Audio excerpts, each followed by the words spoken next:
আসসালামু আলাইকুম। প্রিয় দেশবাসী, আমাদের এই বিজয় কোনো দলের নয় বা কোনো শুধু একটা ধর্মকেন্দ্রিক নয়। এই বিজয় সাধারণ মানুষের সকলের, হিন্দু বৌদ্ধ সকল মানুষের জন্য এই বিজয়।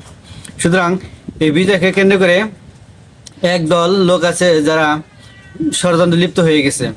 অলরেডি বিভিন্ন মন্দির বা হিন্দু ভাইদের বাড়িঘর পুড়ে দেওয়া শুরু করে দিয়েছে।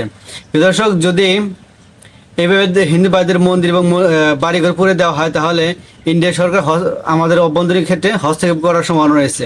সুতরাং সাধারণ জনগণ সহ সকল ছাত্রছাত্রী এবং আমজনতা সকলকেই আমি উদাত্ত আহ্বান জানাবো এবং অনুরোধ করব যাতে হিন্দু ভাইদের বাড়িঘর সহ এবং মন্দির তাদের সকল বিষয়গুলো যাতে নিরাপত্তার সহিত পাহারা দেওয়া হয়, যাতে কোনো দুর্বৃত্তরা এগুলো ভাঙচুর করতে না পারে বা কোনো প্রকার ক্ষতিগ্রস্ত না করতে পারে।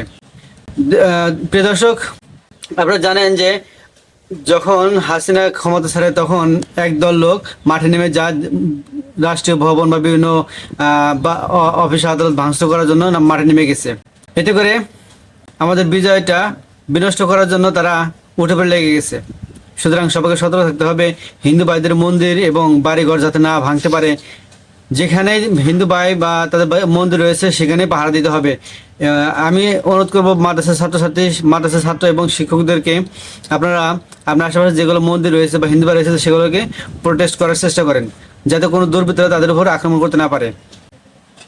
আর আমাদের এই কষ্টটা কমপক্ষে 3 দিন মানে 72 ঘন্টার মতো আমাদের এই কষ্ট করতে হবে সবাইকে। সুতরাং আমাদেরকে সকলকে সতর্ক থাকতে হবে। ধন্যবাদ সবাইকে। আসসালামু আলাইকুম ওয়া রাহমাতুল্লাহ।